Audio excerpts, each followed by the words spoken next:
كما قال لقمان الحكيم إن الشرك لظلم عظيم. فتفسير مباشر من النبي صلى الله عليه وسلم قليل بقوله، ففعله كان يفسر القرآن، فتقريره كان يفسر القرآن، وما رآه الصحابة من رسول الله صلى الله عليه وسلم فهو يفسر القرآن. بل أحوال التي لما كانت نزل القرآن فيه كذلك تفسر القرآن. الأحوال التي في عهد الجاهلية وكذلك في عهد مكة وفي عهد مدينة كذلك تفسر القرآن. فإذا يعني نتلخص إلى الكلام أن اللغة العربية فحسب لا تكفي لتفسير القرآن الكريم. ثم قولنا كلمات القرآنية. كلمات القرآنية، لماذا لم نأتي إلى الآية مباشرة؟ إنما نقول هنا كلمات عربية. لماذا؟ لأن في نظرنا أن كلمات القرآنية هي الباب الأول في تفسير أو في فهم معنى الآية. إذا أردنا أن نفهم معنى الآية فهما صحيحا فهما جيدا، فأول شيء لابد أن نتطرق إلى كلماته، لابد. فكلمات القرآن كالمفتاح لفهم الآية. كلمات القرآن كالمفتاح لفهم الآية. الذي فهم كلمة جيدا فيسمح له أن يدخل في معنى الآية. والذي أقصد في الكلمة هي باللغة إندونيسيا kata. Misalnya kalau di Indonesia Budi pergi ke pasar. Pak Budi ada bil Arabiyah di Indonesia kata. Pergi kata, ke kata, pasar kata. Amma fil Arabiyah Budi kalimah, yadhabu kalimah, ila kalimah, suq kalimah. فأعني بالكلمة هنا في عنوان الرسالة أن الكلمة المفردة أو لفظ المفرد هذا الذي أقصده أو أقصده. طيب،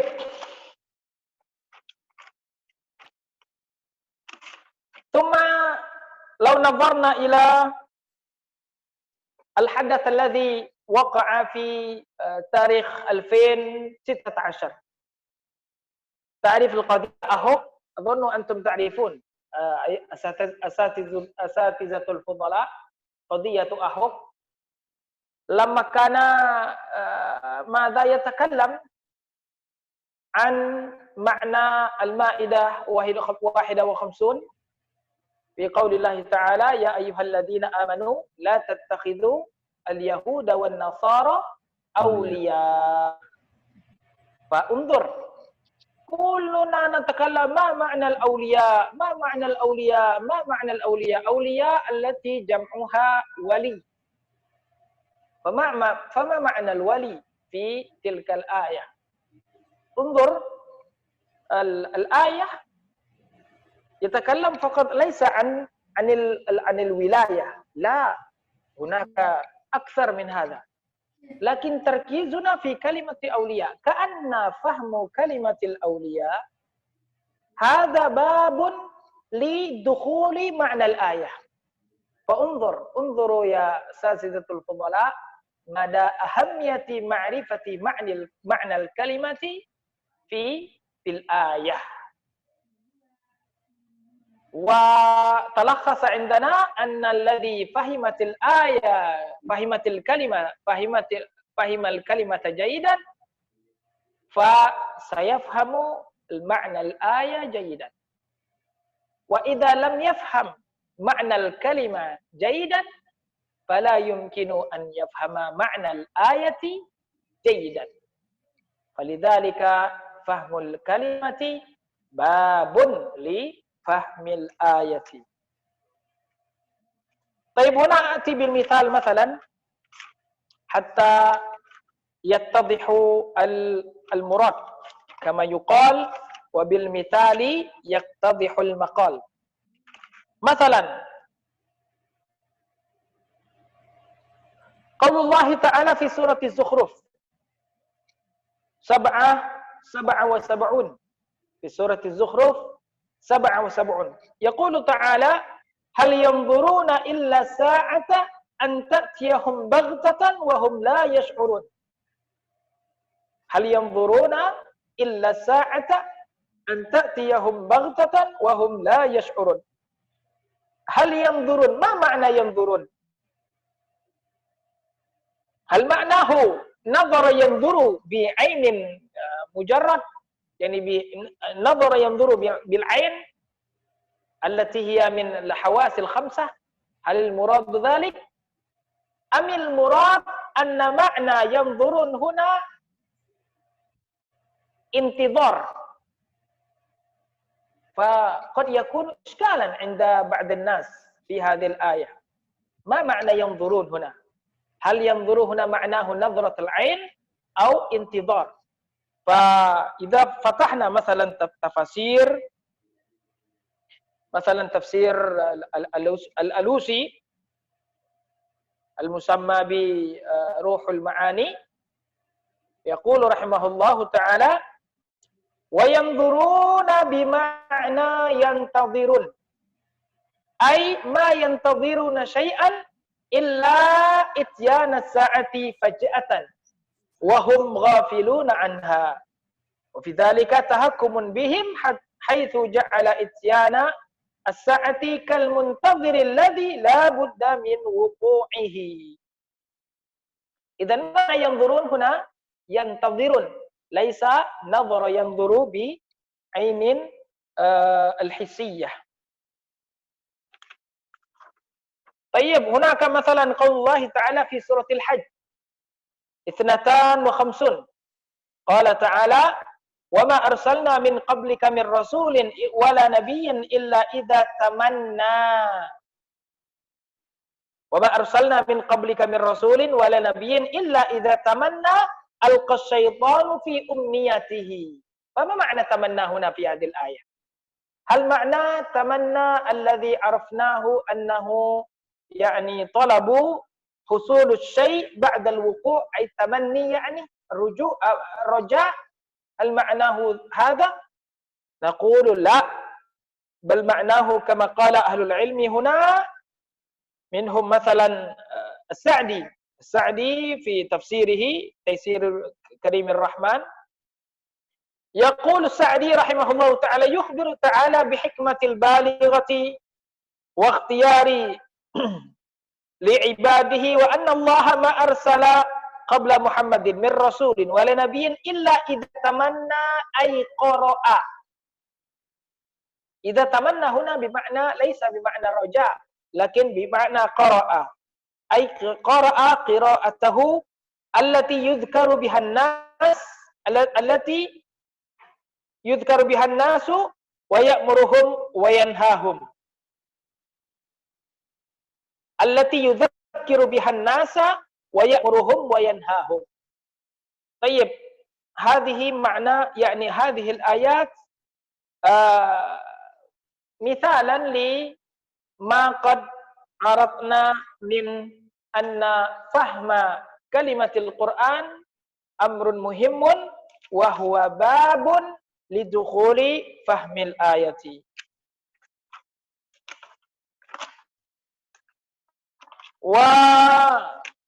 والمراجع التي جعلتها في هذه الرسالة كثيرة طبعا، ومن أهمها كتاب مساعد بن سليمان الطيار المسمى بالتفسير اللغوي. فقرأت ذاك الكتاب ثم من هنا يعني أنطلق في كتاب هذه الرسالة.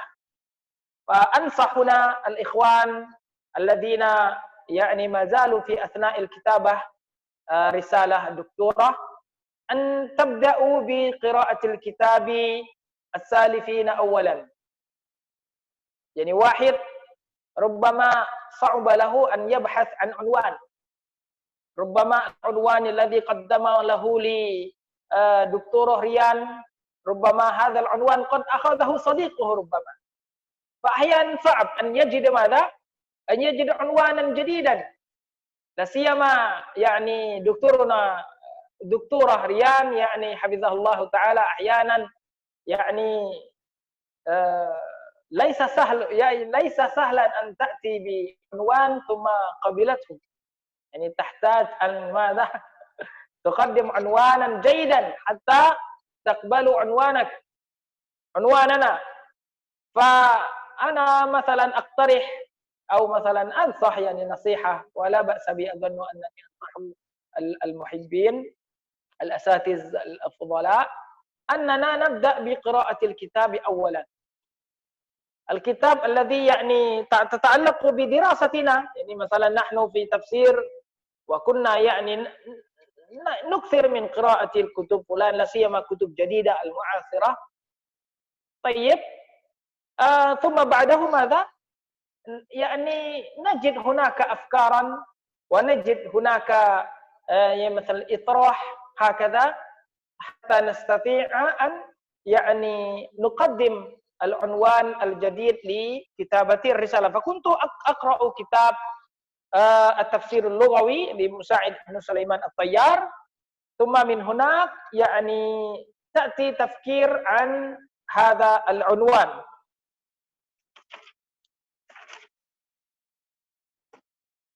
Baik, para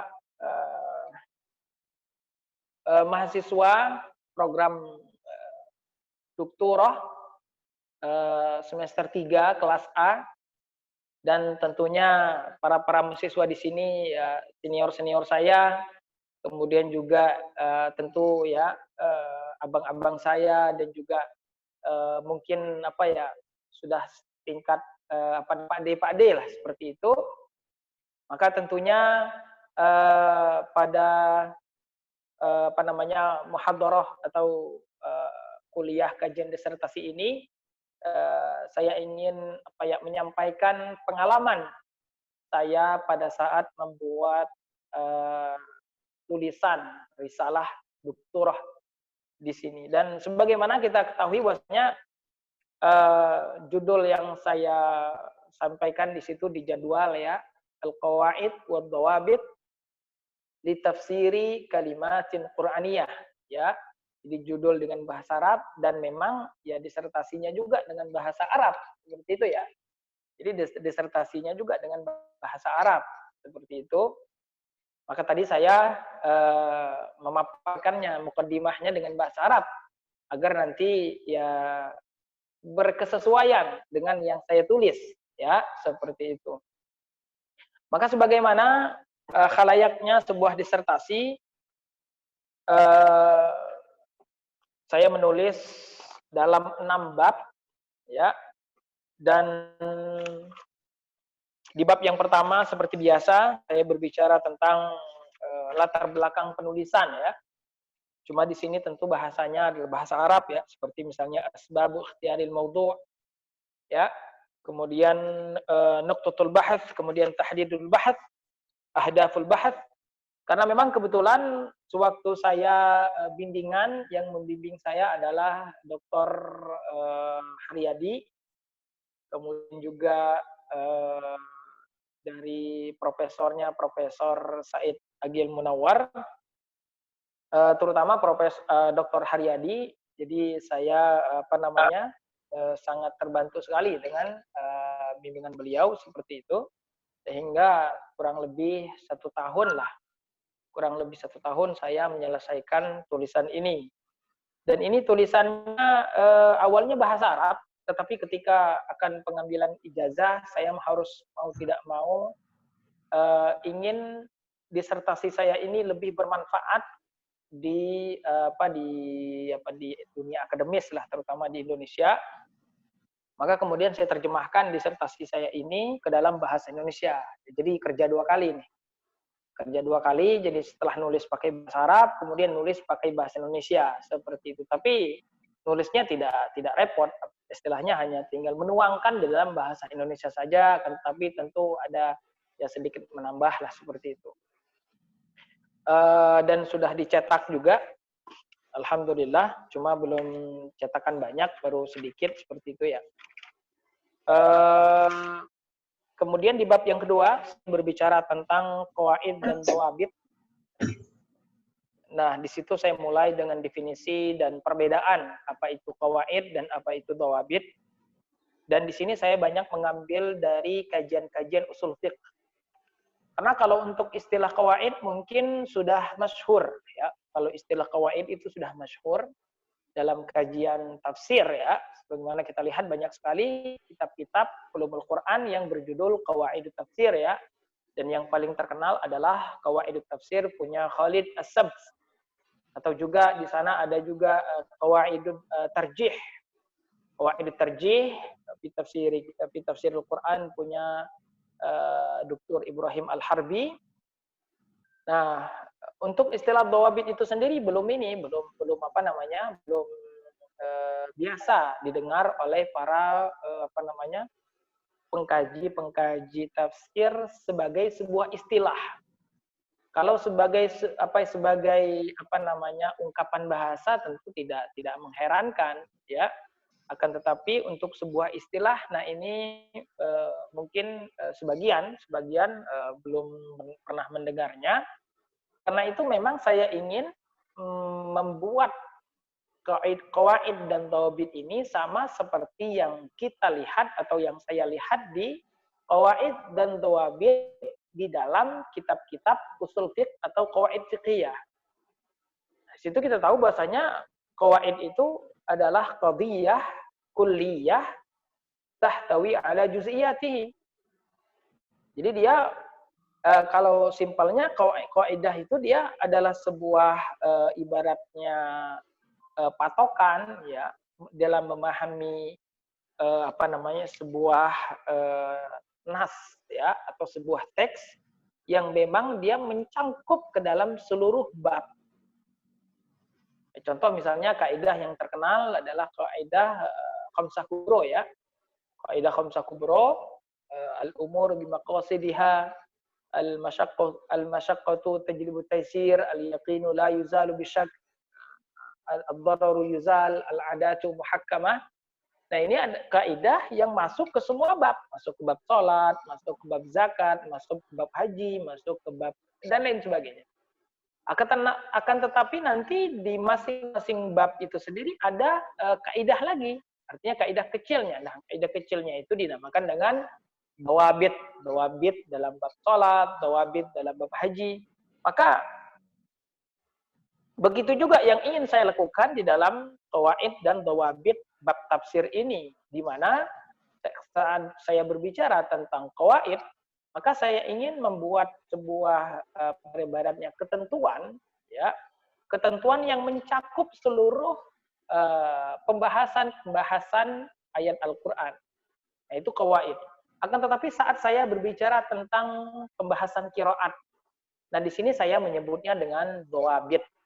Saat saya membahas tentang misalnya ayat-ayat qasam, ayat-ayat sumpah di dalam Al-Quran. Nah ini saya menyebutnya dengan dhawabit. Saat kita berbicara tentang ayat-ayat qasas, ya, cerita-cerita atau ayat-ayat amsal, ayat-ayat tentang permisalan-permisalan di dalam Al-Quran. Nah kaidah kecil ini saya menamakannya dengan dhawabit. Jadi persis saat kita membahas dalam kajian usul fiqh atau qawaid fiqhiyah. Kemudian di bab 3 saya berbicara tentang kalimatul Quran dan permasalahan-permasalahannya. Ya. Nah, di situ dari kalimat Al-Quran itu sendiri, kemudian kalimat Al-Quran di dalam bahasa Arab, kemudian kalimat Al-Quran kalimat di dalam bahasa Arab, kemudian kalimat di dalam Al-Quran. Nah, di situ kalimat-kalimat di dalam Al-Quran, di situ ada 4 hal yang biasa digunakan lumrahnya di dalam Al-Quran, yaitu isti'malul kalimah alal asli istiqaqi, kemudian isti'malul gharib indal Arab, kemudian isti'malus siyaqi, kemudian isti'mali ala mustalahis syar'i. Nah, ini penggunaan kalimat di dalam Al-Quran itu sendiri. Dan ini penting saya paparkan karena nanti yang akan saya buat kaidahnya, atau sebenarnya bukan buat, atau saya ibaratnya rangkum kaidah-kaidah dan dhawabit-dhawabit itu hanya berbicara tentang kalimat-kalimat Quran saja. Jadi tidak berbicara tentang ayat secara umum. Kemudian saya juga membahas kalimat Al-Quran dari sisi mufradatnya, maka di situ tentu ada banyak pembahasan yang akan kita temukan. Pembahasan ilmu ma'anil Quran, kemudian juga gharibul Quran, kemudian juga ilmu wujuh wan nadhair, kemudian juga pembahasan tentang al-furuq al-lughawiyah, kemudian pembahasan juga tentang ilmu abdad. Ya. Kemudian yang terakhir saya berbicara tentang khasaisu kalimatil Quran, ya. Pembahasan tadi ilmu apa? Yes. Ilmu apa? Abdad. Abdad. Apa itu? Abdad. Abdad apa namanya? Diddun, ya. Oh, diddun jamaknya abdad. Ya. Beda. Contoh misalnya dalam ayat Al-Qur'an itu ada kata quru'. Nah, kata quru' di dalam Al-Qur'an ya, dari mufradnya adalah qar'u. Nah, al-qar'u atau qar'un ini di dalam bahasa Arab bisa bermakna haid, bisa bermakna nifas. Nah, di sini ilmu abdad seperti itu. Jadi ada satu lafaz yang memiliki dua makna yang saling bertentangan seperti itu.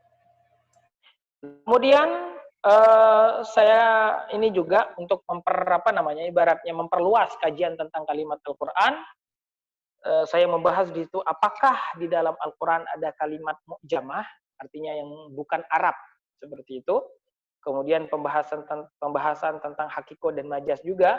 Kemudian pembahasan tentang terjemah Al-Quran ke bahasa selain Arab. Nah, kemudian yang terakhir, bagaimana cara memahami kalimat Al-Quran. Kaidah apa yang kita butuhkan. Dan dhawabit apa yang kita butuhkan secara umum. Kemudian di bab yang keempat, baru saya berbicara tentang qawaid wa dhawabit secara detail. Dari situ ada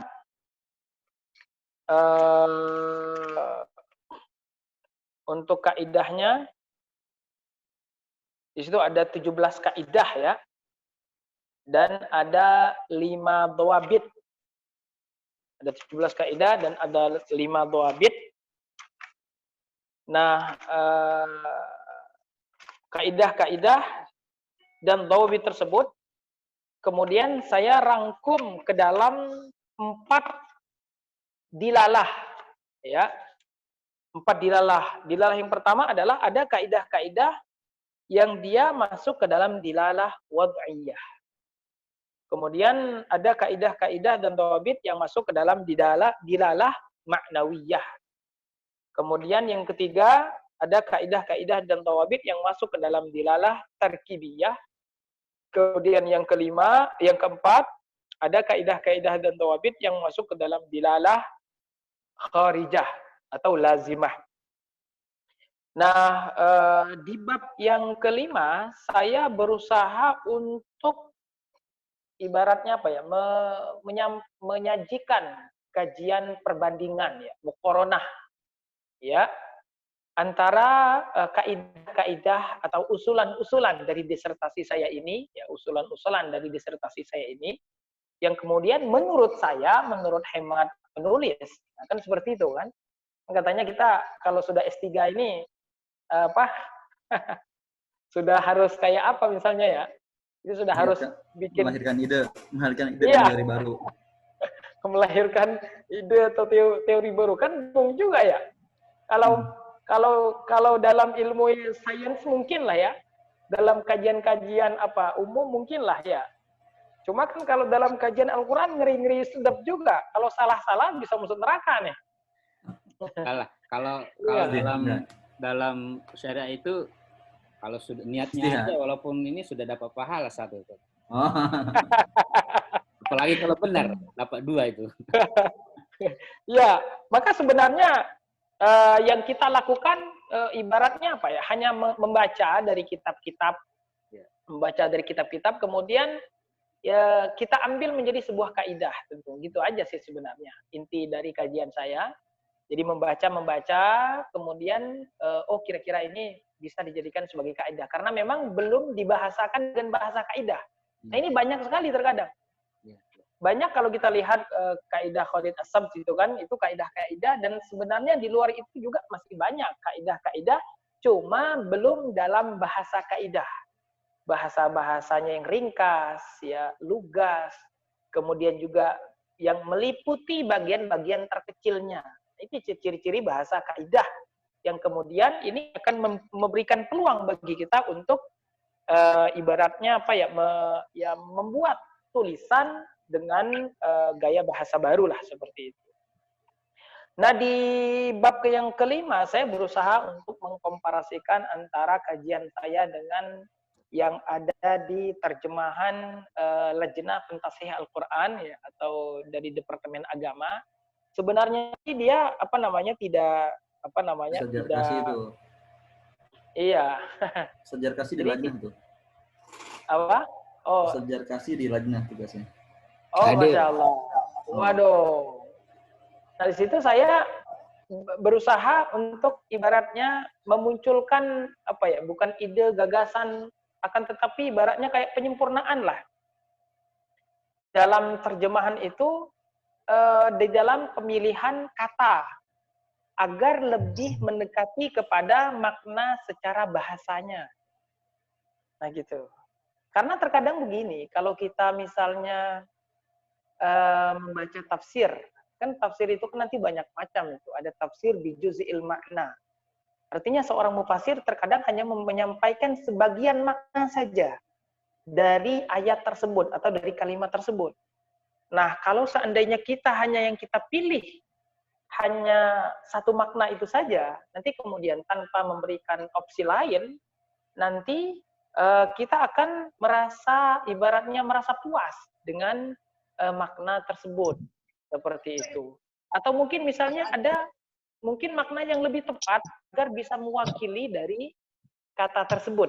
Dan memang kita juga sebenarnya dalam masalah terjemah memang di sini merupakan polemik yang sangat rumit bagi kita untuk memang diselesaikan dengan ibaratnya 100%. Karena memang bahasa Indonesia sebenarnya memang ya bahasa kita memang tidak mewakili daripada bahasa Arab itu sendiri. Apalagi mewakili bahasa Al-Quran. Dari itu memang menurut hemat saya memang ya yang tepatnya adalah kita katakan di dalam terjemahan tersebut adalah terjemah tafsiriyah. Maka di situ saya mengambil juz 30 itu mulai dari surat An-Naba. Kajian saya sebenarnya dari surat An-Naba sampai surat An-Nas. Nah, tetapi saya yang saya sampaikan di dalam disertasi itu tidak semua surat saya sampaikan di situ, hanya beberapa surat saja. Studi komparatif lah ya. Misalnya saya berikan contoh di sini, waja'alna dalam surat An-Naba, waja'alna sirajaw wahaja, ya. Waja'alna sirajaw wahaja. Nah, di sini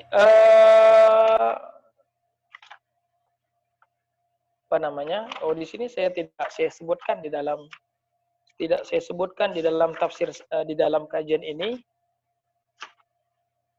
Baik, mungkin surat yang lain, contohnya misalnya waja'alna naumakum subata. Ya, waja'alna naumakum subata. Dan maka kalimat subata di sini kalau kita lihat dari sisi istiqaq, ya, dari sisi istiqaq kalimat subata, karena pembahasan istiqaq itu masuk juga nanti dalam kaidah yang saya sebutkan. Itu nanti kaidah berapa, kaidah ke-5 atau ke-6, bahwasanya mengetahui istiqaqul kalimat ini akan membantu kita di dalam memahami makna kata tersebut secara sempurna. Nah, contoh misalnya kalau kita lihat asal usul kata istiqaq di sini, apa kata subata di sini, sebagaimana disebutkan di dalam misalnya termasuk tafsir Ibnu Katsir. Wa qala Ibnu Katsirin rahimahullahu taala wa ja'alna naumakum subata. Ai qata'an lil harakati litahsul ar-rahatu min kasrati tardadi was-sa'i. Ini beliau menafsirkan makna subata. Ya. Nah, kalau Khazin menafsirkan lebih detail lagi dari yang ditafsirkan oleh Ibnu Katsir.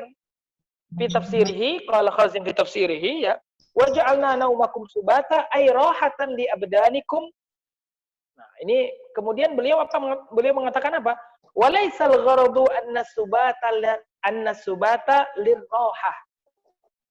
Dan bukan maksud kata subata itu secara bahasa maknanya roha, bukan. Walaupun dia ditafsirkan dengan roha, ya perehatan, istirahat seperti itu. Balil maqsudu minhu anna nauma yaqta'ut ta'aba wa yuziluhu. Ya. Akan tetapi yang dimaksud adalah anna nauma, sesungguhnya tidur tadi, waja'alna naumakum tidur, waja'alna naumakum subata. Ai yaqta'ut ta'iba wa yuziluhu. Ya. Karena tidur itu sendiri memutus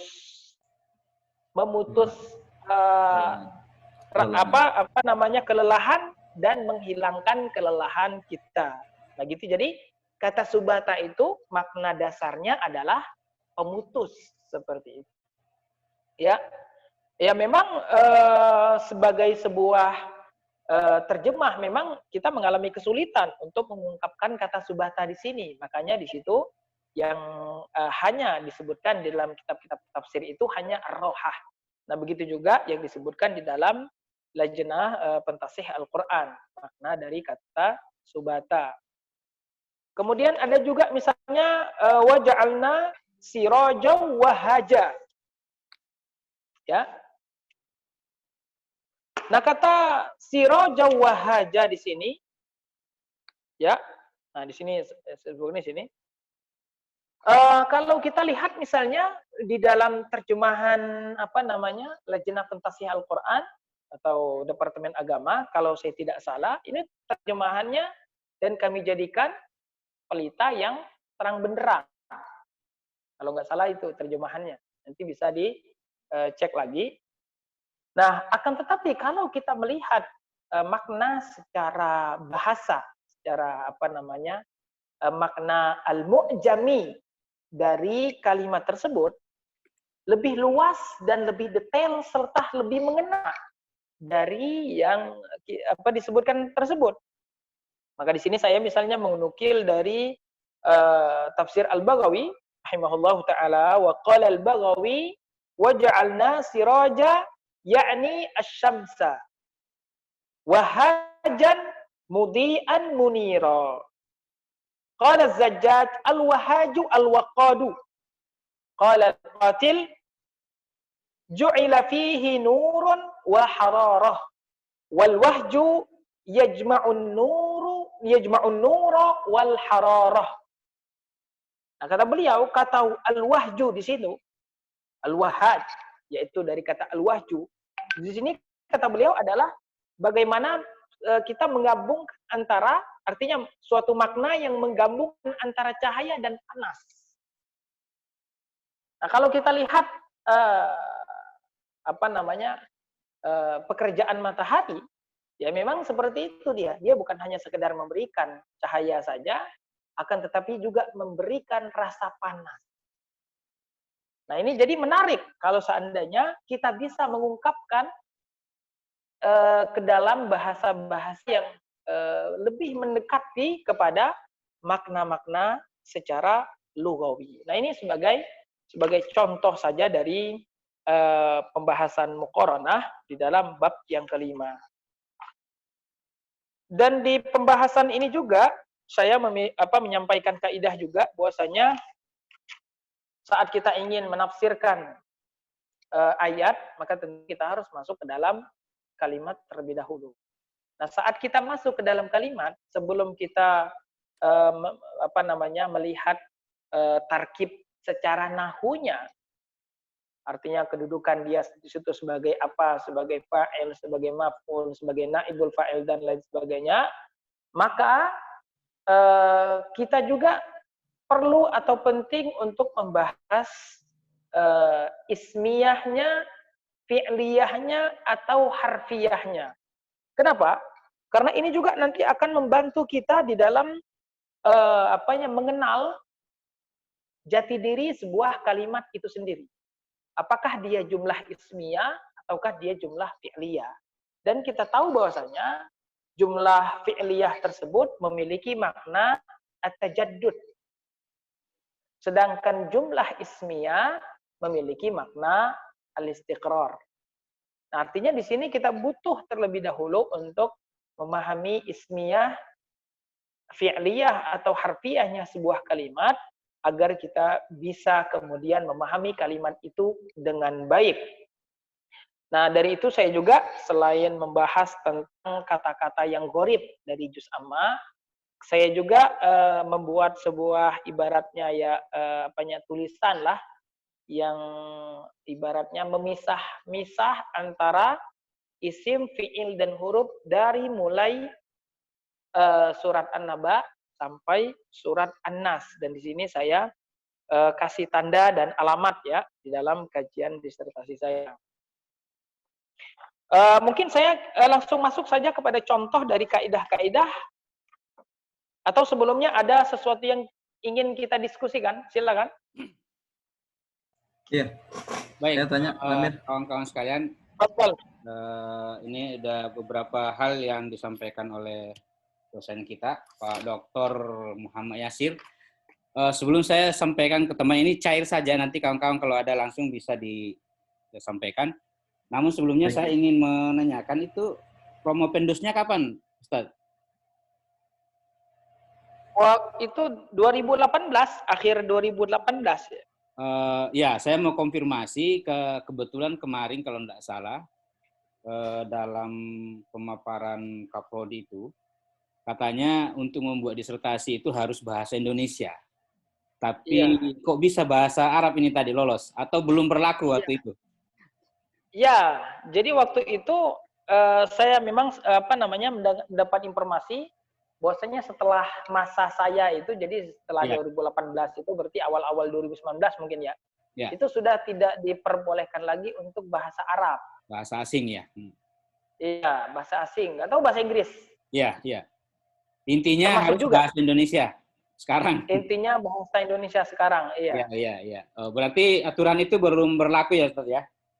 Iya, kalau waktu itu memang belum berlaku. Wallahu alam kebijakan dari kampus seperti apa untuk istilahnya meniadakan bahasa asing. Wallahu alam mungkin ya memang efektivitasnya kalau kita menulis bahasa Arab mungkin kurang. Ketika misalnya bacaan kita ya kalau menulis bahasa Arab ya paling mau menjadi di bahan yang bacaan orang-orang akademis Indonesia kan mungkin masih sulit. Ya. Tapi kalau jadi kampus kelas dunia kan bagus itu. Iya, kampus kelas dunia. Jadi kampus kelas dunia kan.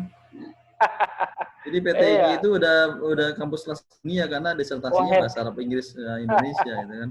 Ya, artinya terkonfirmasi bahwa tadi judulnya bahasa Arab, pembahasannya bahasa Arab karena aturan di PTIG belum berlaku waktu itu ya. Iya, betul sekali. Beliau tadi bilang beliau tadi bilang disertasi terakhir itu dengan bahasa Arab. Iya, disertasi terakhir dengan bahasa Arab. Ya. Tadinya saya mau menulis disertasi dalam bahasa Bugis tapi harus bahasa Indonesia katanya.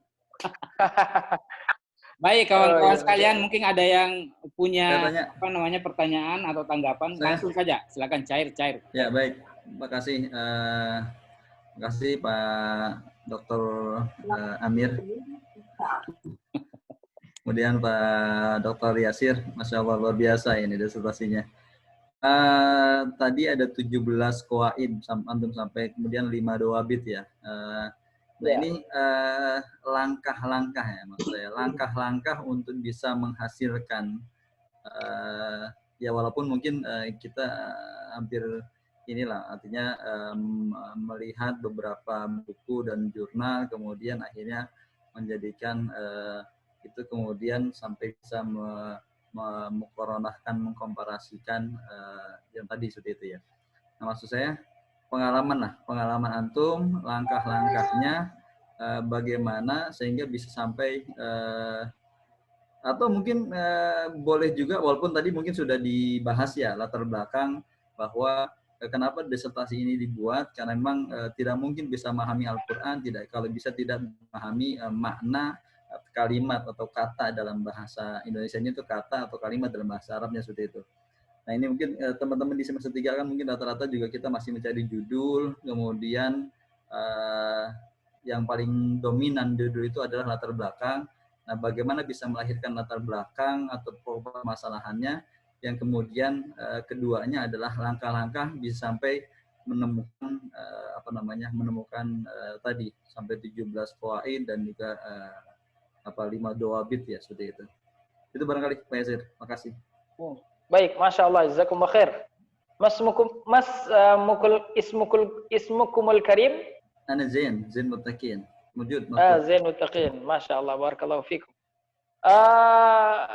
Jazakumullah khair ala soal. Kama qad qultu sabiqan, di dalam penulisan disertasi ini kurang lebih saya setahun ya. Dan tentunya sebagaimana teman-teman mungkin yang pernah merasa ya ditolak seperti itu, saya juga pernah merasakan itu ya. Berapa kali ngajuin judul? Berapa kali? Saya mungkin 3 kali ya. 3 kali ya? 3 kali mengajukan judul dan akhirnya yang beberapa keempat atau sekian itu baru diterima. Intinya sebenarnya kalau dari saya tanggapin dari misalnya dari Kaprodi kita, bahwasanya memang pertama memang yang kita bahas itu bukanlah sesuatu yang sudah dibahas oleh orang lain dan juga sesuatu yang ibaratnya ya hanya ibaratnya meniru-niru pembahasan orang lain. Kemudian juga pembahasan kita itu tentunya ada bukan hanya sekedar selesai mengerjakan disertasi saja, akan tetapi seberapa bermanfaat ya disertasi kita itu kemudian untuk akademis setelah kita, atau juga bahkan mungkin untuk khalayak umum. Maka dari itu terkadang ya beliau, idealisme beliau saat ibaratnya mengaksesi judul seseorang atau mahasiswa, memang ya kita memang butuh banyak membaca, banyak melihat situasi kondisi, sehingga memang pantas atau layak disertasi kita tersebut untuk diangkat atau dibicarakan. Karena ini juga terkadang kan ya berkaitan dengan akreditasi kampus juga ketika memunculkan ibaratnya judul-judul disertasi yang hebat. Nah, yang saya tempuh yang pertama kali itu adalah dari bacaan-bacaan. Jadi memang saya membaca sebuah buku yang bernama itu tadi Tafsirul Lughawi punya Musa'id bin Sulaiman At-Tayyar. Nah, dari situ saya terinspirasi untuk ibaratnya saya melihat beliau memaparkan tafsir Lughawi tersebut secara sangat amat detail sekali. Ya, dan bukunya juga cukup tebal. Nah, kemudian di ujung-ujung pembahasan beliau membuat 4 kaidah yang berkenaan dengan tafsir Lughawi di situ. Nah, akan tetapi beliau masih berbicara ya kaidah secara umum. Artinya bagaimana cara memahami ayat seperti itu. Ayat apa saja. Nah, beliau belum berbicara tentang bagaimana cara memahami kalimat atau memahami kata.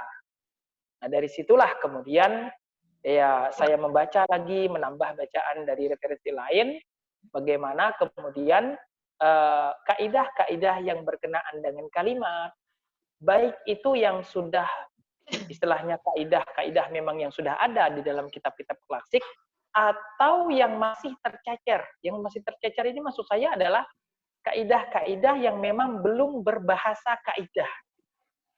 atau belum berbahasa dhawabit.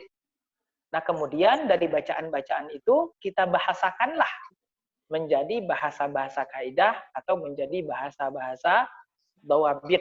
Nah, tentunya dan memang teman-teman yang yang dirahmati Allah Subhanahu wa taala, saya pernah mendengar perkataan Dr. Mu'in yang sampai sekarang saya masih terngiang, ibaratnya nasihat beliau, kata beliau, jadikanlah masa penulisan disertasi ini adalah masa-masa terindah di dalam hidup kita. Seperti itulah kurang lebih kata beliau ya. Nah, jadi untuk memiliki semangat 45 bahasa saya itu kan. Untuk memiliki semangat yang tinggi, untuk memiliki semangat yang kuat di dalam menulis, itu sepertinya hanya pada waktu nulis disertasi saja. Kita kalau menulis buku, saya punya pikiran menulis buku atau misalnya menerjemahkan. Ya itu kan semangatnya paling semangat 19, semangat 20, semangat 18. Ya mumpung ada waktu dikerjain, ketika sibuk ngurus yang lain kemudian lupa dan lain sebagainya. Berbeda ketika kita misalnya mengerjakan disertasi, karena kita di situ kan ya harapan kita pengen cepat dapat gelar doktor lah. Kemudian harapan kita pengen cepat ya menyelesaikan dan menurunkan beban yang ada di kepala kita lah. Ya kemudian juga yang lebih penting itu adalah supaya argo SPP tidak jalan terus. Kan karena kan lumayan itu.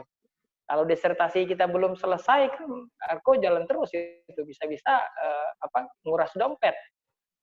Nah, makanya di saat-saat menulis disertasi itu memang kita adalah hal-hal yang terindah dalam dunia akademik. Apalagi yang kita tulis ini adalah ibaratnya risalah terakhir kita dalam dunia akademik. Kalau memang S1, S2 ya dan bobot penelitiannya juga tidak seperti bobot S3 itu mungkin ya bagi sebagian orang biasa saja. Tetapi kalau itu adalah sebuah disertasi, nah tentu di sini kita butuh ibaratnya perang itu semua kendaraannya, semua alat tempurnya, semua perbekalannya dikeluarin semua. Nah, ibaratnya inilah perjuangan kita yang menentukan kita menang atau tidak. Seperti itulah kurang lebih perjalanan saya di dalam menulis disertasi ini sampai selesai. Kalau dari dosen pembimbing termasuk juga profesor yang membimbing saya, sebenarnya mereka hanya sifatnya membimbing saja, tidak sampai kepada hal-hal yang teknis. Artinya tetap saja dibutuhkan kita yang harus bergerak, yang harus membaca, yang harus bertanya, yang harus mengkaji, yang harus ibaratnya yang banyak meluangkan waktu untuk menyelesaikan disertasi kita. Jadi jangan pernah berharap tenang saja saya ini diselesaikanlah sama pembimbing. Iya kalau ketemu pembimbing, kalau nggak ketemu pembimbing nggak pecah-pecah permasalahan yang ada di kepala kita. Di sini butuh sekali perjuangan dan semangat yang serius di dalam menyelesaikan disertasi. Karena kalau tidak seperti itu, nanti hasilnya juga ya pertama tidak memuaskan. Dan juga ya seperti itulah kalau sesuatu yang dilakukan dengan setengah-setengah, maka ketika ada gelombang, ketika ada ombak, maka kita mudah untuk menyerah, bahkan sampai memutuskan untuk tidak menyelesaikan disertasi, dan itu adalah kegagalan di dalam kehidupan kita. Seperti itu. Nah, jadi memang intinya saya berawal dari membaca buku terlebih dahulu ya. Ketika saya membaca buku, kemudian dari situlah saya dapat inspirasi ya untuk menulis sebuah tema yang alhamdulillah ketika saya suka dengan tema tersebut, maka kemudian saya semangat untuk mengerjakannya. Nah, ini penting juga ya, teman-teman yang dirahmati Allah. Ketika kita menulis, usahakan tema tersebut memang ya kita suka, kita senang. Karena kalau kita seandainya menulis sebuah tema, yang tema itu bukanlah keahlian kita. Ibaratnya kayak orang kerja di kantor, ya nggak bisa komputer, disuruh bosnya, yaudah kamu ngurus bagian TU misalnya. Ya bisa-bisa, cuma kan nggak begitu menikmati pekerjaannya tersebut. Nah kalau bisa, saat kita menulis kajian disertasi kita tersebut, ya memang tema yang kita sukai, sehingga kita ya enjoy ya, menikmati dari tulisan kita. tidak merasa kayak orang dikejar-kejar sama Ibu Rian. Mana udah selesai belum, gitu kan? Nah, kalau kita merasa terbebani kayak seperti seakan-akan dikejar oleh kaprodi kita atau dosen kita dan lain sebagainya. Tapi kalau kita menulis disertasi tersebut dan kita menikmatinya, insya Allah tidak terasa berat dan beban bagi kita. Dan referensi bahasa Arab itu sangat penting sekali, karena disitulah kekayaan khazanah tafsir ini akan kita temukan. Kalau kita hanya menggunakan referensi bahasa Indonesia, karena kitab-kitab yang diterjemahkan terlebih dari dalam kajian tafsir, ini masih sedikit sekali diterjemahkan ke dalam bahasa Indonesia. Nah, artinya kalau kita hanya ya, saya pakai pakai Syamilah, kemudian juga Maktabah Waqfiyah yang jadi referensi-referensi, kemudian juga Maktabatut Tafsir, syabakah tafsir yang ada di di internet, dan juga Musaid At-Tayyar ini banyak juga video-videonya di YouTube. Kebetulan ya, jadi beliau juga banyak video-video YouTube. Jadi seperti itulah kita menambah kekayaan atau khazanah-khazanah dari tulisan kita, seperti itu. Ya itu tadi teman-teman yang mohon maaf Syamilah, Waqfiyah, apa lagi? Itu Syabakah Tafsir. Ada linknya itu ya, Syabakah Tafsir. Iya, ada Syabakah Tafsir, Syabakah Tafsir. Itu Syabakah Tafsir itu kita di situ hiwar di situ, diskusi para pegiat-pegiat tafsir di Timur Tengah lah, seperti itu. Nah, kita di situ kan kita melihat banyak sekali tema-tema yang sudah mereka bahas. Ya diskusilah seperti itu. Nah, kita di situ akan menemukannya. Nah, kemudian juga itu tadi Dr. Musaid Sulaiman At-Tayyar ini, karena beliau masih hidup dan jadi punya kajian-kajian di YouTube, maka dari situ juga saya menambah pembahasan-pembahasannya. Dan memang satu sisi saya juga sejak dari dulu memang senang dengan bahasa. Jadi dengan bahasa Arab, terutama kaidah-kaidah nahwunya, sehingga saat saya meneliti tafsir, maka dari sisi bahasa yang saya ambil. Nah, itu tadi membuktikan bahwasanya saya ingin mencari tema yang enjoy bagi saya, tidak merasa terbebani gitu. Saya menikmati gitu, ngalir seperti dari atas ke bawah lah, seperti itu. Nah, itu tadi kuncinya, teman-teman yang dirahmati Allah. Kekayaan khazanah tafsir ini masih banyak belum diterjemahkan ke dalam bahasa Indonesia. Artinya, mau tidak mau, siap yang ingin menulis tafsir, kajian tafsir, maka mau tidak mau dia harus membaca langsung dari sumber-sumber tafsir berbahasa Arab. Nah, dari itu dia akan banyak sekali mendapatkan hal-hal yang belum dibahas di Indonesia, hal-hal yang belum diterjemahkan ke dalam bahasa Indonesia, seperti itu.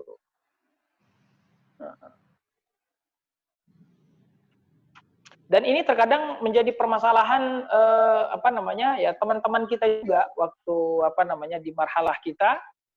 Terkadang banyak teman-teman itu punya semangat saja ketika ibaratnya masuk S3, apalagi jurusan tafsir. Nah, kemudian untuk pembendaharaan bahasa Arabnya sendiri masih harus dibantu dengan terjemah.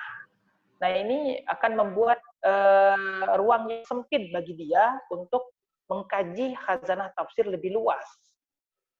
Itu tadi alasan simpelnya adalah karena banyak dari kitab-kitab yang berkenaan dengan tafsir belum diterjemahkan ke dalam bahasa Indonesia. Maka untuk ibaratnya mencari judul baru atau mencari misalnya tema-tema baru, mencari pembahasan baru, itu kalau kita tidak membaca dari referensi-referensi Arab, maka sangat sedikit sekali dari pembahasan yang ada di Indonesia. Tayyib, hakadha al-jawab. Akhwana Zain. Iya, tayyib. Barakallahu fikum. Nastamir insyaallah. Mawjud akhir mungkin. Ada pertanyaan yang lain kali, Pak Amir? Silakan yang lain. Tayyib. Boleh. Silakan Bu Zahra. Ya Allah. Mohon maaf Ustaz. Mungkin saya akan bertanya sesuatu yang tidak bermanfaat gitu. Waduh. Tapi enggak, ini berkenaan dengan apa ya? Apa yang saya amati gitu. Saya tadi kan tertahan gitu loh. Ta'ajjab tu bi ma qultum anil amanah al-ilmiyah. Jadi tentang tadi kalau salah itu masuk neraka gitu ya Ustaz ya gitu. Cuma itu tadi tentang amanah ilmiah itu bagaimana kita itu apa itu menjadi tugas kita gitu ya. Tapi yang terjadi itu kok maaf Ustaz ya saya maaf sekali double maaf nih soalnya saya belum mulai apa-apa saya sudah berpikiran ke yang sudah-sudah gitu kayak gini Iya. karena tentang bagaimana dengan yang kemunafikan ilmiah gitu loh Ustaz. Apa yang saya punya rekan itu ngambil apa di UIN bukan plagiat ini bukan terkait plagiat sama sekali tidak plagiat dia cerita itu kalau di banyak di ini institusi pendidikan apa di Indonesia itu apa mengikuti udah yang penting itu kita ikut aja gitu loh kata pembimbing gitu nggak usah apa namanya kita nggak usah against gitu loh sama pembimbing itu apa yang dimau begitu terus apa namanya jadi kayak pemikiran-pemikiran seperti contohnya pada pemikiran-pemikiran jadi apapun hasilnya terus saya bilang terus itu kalau tidak sesuai dengan hati kita bagaimana Ustadz saya bilang nanti tinggal direvisi katanya begitu nanti revisi dalam bentuk buku bahwa kita apa yang di disertasi itu tidak seperti itu gitu. Nah terus ada lagi yang jadi bermain dua kaki Ustaz gitu. Jadi kesimpulannya tapanya itu jadi main dua kaki gitu loh saya berkesimpulan ini tapi sebenarnya saya nggak begini gitu baik berdua kaki di depan penguji atau di masyarakat gitu loh ini bagaimana Ustaz menurut Ustaz gitu loh yang termasuk ini bertentangan dengan amanah ilmiah atau tidak gitu loh. Jadi kan kapan mana yang sebenarnya diri kita itu kan yang mana gitu loh. Ketika apa yang kita akui atau yang kita ingkari gitu kan. Ya. Terima kasih Ustaz. Mohon maaf kalau kurang bermanfaat. Iya, ini pertanyaannya sangat bermanfaat sekali, Bu. Ya buat kita semua, artinya memang di sini bukan masalah akademi lagi yang dibahas, tetapi juga adalah masalah pertanggungjawaban. Pertanggungjawaban kita bukan kepada manusia, bukan kepada kampus, tapi pertanggungjawaban kepada Allah. Pasti semua kita, setiap yang kita tulis, setiap yang kita ucapkan, setiap yang kita perbuat, pasti akan dipertanggungjawabkan di hadapan Allah Subhanahu wa taala. Ini adalah keyakinan kita yang sudah sabit seperti itu. Nah, di sini memang kita butuh ibaratnya apa ya? Kecerdasan tingkat tinggi lah istilahnya dalam hal ini bagi saya, Bu ya. Menurut saya, jadi kecerdasan tingkat tinggi bagaimana kita bisa menyelesaikan tulisan tersebut sesuai dengan yang diminta oleh kampus, sesuai dengan standar akademik S3, akan tetapi ya tidak bertentangan dengan syariat juga seperti itu. Karena ini terkadang memang betul terkadang kalau seandainya bertentangan dengan hati nurani, ya bertentangan dengan hati nurani, kemudian tidak bertentangan syariat sih nggak apa-apa, tidak bertentangan dengan syariat nggak apa-apa, cuma bertentangan dengan hati nurani saja. Bertentangan dengan apa namanya, menurut kita nggak apa-apa, yang penting jangan bertentangan dengan syariat saja. Nah, terkadang sulit di sini, makanya kita harus punya kecerdasan yang tinggi juga, jangan sampai nanti kita terlalu ideal, kemudian tidak selesai tulisan kita tersebut. Terkadang mungkin, nah ini jadi permasalahan juga. Makanya menurut saya yang patokan terakhirnya adalah syariat. Kalau seandainya itu tidak bertentangan dengan syariat, ya silakan langsung maju terus. Tetapi kalau bertentangan dengan syariat, maka ini nanti pasti akan menjadi apa namanya sunnah sayyi'ah. Kalau saya sebut itu sunnah sayyi'ah yang akan nanti diteruskan oleh orang-orang setelah kita. Nanti saat kita merumuskan sebuah pendapat atau sebuah statement, sebuah argumen yang salah bertentangan dengan syariat, nah tentu nanti akan diteruskan oleh peneliti setelah kita. Nanti ibaratnya dosanya yang kita lakukan itu kecil, akan tetapi kemudian menjadi besar sampai seterusnya. Nah ini artinya kita di sini harus bisa ibaratnya menjadikan tulisan-tulisan kita tersebut ideal secara standar akademik dan juga ibaratnya selamat dari hal-hal yang bertentangan dengan syariat Islam. Nah, ini tentu kita harus banyak diskusi, Bu ya, harus banyak diskusi, kemudian harus banyak ibaratnya bertanya kepada para tokoh-tokoh yang memang mereka sendiri sudah melanglang buana dalam kajian tafsir dan pemikiran-pemikiran. Biasanya kalau hal-hal yang seperti itu pembahasan-pembahasan yang berkenaan dengan pemikiran ya. Nah, ini tentu harus kita banyak diskusi dalam hal ini. Akhirnya kan saya berpikir yang terjadi di Jogja itu tentang Baitul Yamin segala macam itu bisa saja kan dia bilang dia terpaksa atau bagaimana untuk mengejar apa artinya itu bukan dari dia segala macam kan bisa. Iya, bisa saja, betul sekali. Tetapi kalau seandainya kampus juga sebenarnya tidak artinya tidak sampai seperti itu juga sebenarnya. Yang penting kampus itu punya standar sendiri yang sudah ada di buku panduan. Yang ada di buku panduan setiap strata 1, strata 2, strata 3 ya. Kalau seandainya kita memang sesuai dengan standar itu, maka saya rasa kampus juga ya apalagi istilahnya ya apalagi kampus Islam tentu tidak mengarahkan untuk itu sesungguhnya. Cuma terkadang mungkin ya penulisnya itu sendiri memiliki ya background yang seperti itu mungkin. Karena mengejar novelty itu tadi Ustadz. Jadi ya, harus ada sesuatu yang dasarnya. Iya, tapi kurang kreatif gitu ya. Iya, maka di sini kita harus betul-betul ya itu tadi Bu, banyak-banyak diskusi dengan para profesor, banyak-banyak berdiskusi dengan orang-orang yang sudah lebih dulu dari kita. Iya. Baik, terima kasih. Terima kasih Bu, terima kasih. Azan ya, mungkin kita istirahat sebentar ya. Pak Ketua, ila aina nastamir? Ya. Ila ayyi sa'atin nastamir insyaallah. Alat duluati. Waqafu fi ayyi sa'ah? Alas. 15 menit lagi. Au naqif huna? Yakfi. Yakfi? Ya. Yakfi. Ya. أو عندكم ما زال عندكم سؤال الذي عنده سؤال فضل يسأل. Sebenarnya saya mau minta izin ya Ustaz. Ya, Ahmad Rida ini soal terakhir. Ya. Sarida. Nafsu mutakharij min ajhar. Oh, Masya Allah. Marhaban bikum. Fadal. Ya Ustaz. Terima kasih. Astaghfiru minkum. Alhamdulillah. Jazakallah khair.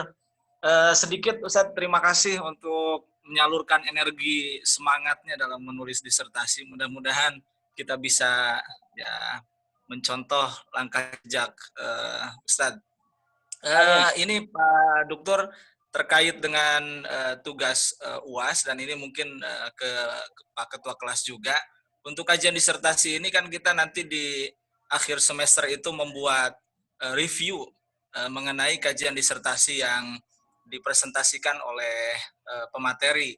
Nah, ini mungkin nanti kalau mau misalkan saya mereview kajian disertasi dari Ustadz ini untuk materinya gimana ya gitu. Apakah saya harus meminta filenya atau mungkin itu saja pertanyaan.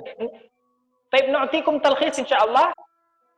Ya. Nu'tikum talkhis insyaallah. طيب إن شاء الله نعطيكم تلخيص وأرجو منكم يعني أحدكم أو رئيس الفصل يتصل بي عبر الواتساب وبعدين أنا أرسله الرسالة ملخصة من mungkin uridu udah ada yang booking ini hebat. Masya Allah. Nggak apa-apa, boleh judul sama, tapi pembahasannya kan beda nanti caranya. Oh. Ayo, labas. Nah, kalau saya mau review tulisan disertasi Pak Amir aja deh. Baik, naqif huna insyaallah taala. Jazakallah ya Ustaz.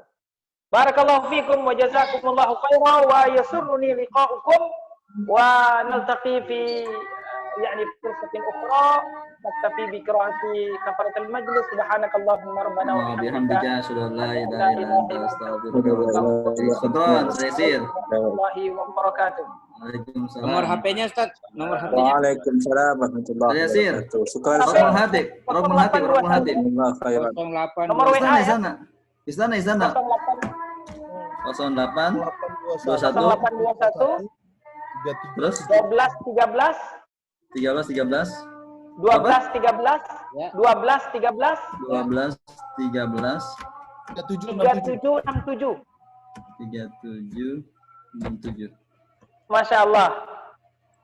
Baik, syukran Ustaz ala bikudumikum fi hadzal yaum. Barakallahu fiik. Ini sangat bermanfaat dan sampai ketemu di kelas yang lain. Barakallahu fiikum.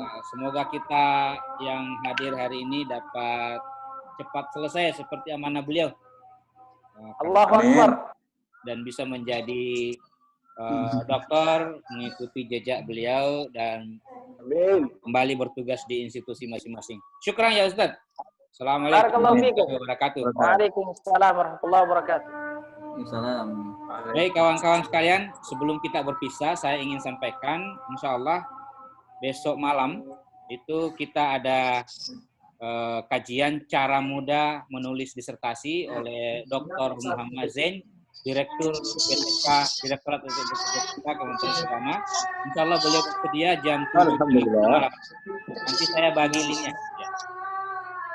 Besok malam yang bisa hadir bersama insya Allah. Terima kasih Pak Ketua. Bu Ya. Asriyati. Terima kasih Pak Ketua. Terima kasih Pak Ketua. Terima kasih Bu Asri. Di rumah Bu Asriyati. Baginya. Selamat berlibur. Assalamualaikum warahmatullahi wabarakatuh. Waalaikumsalam. Waalaikumsalam Warahmatullahi wabarakatuh. 13 37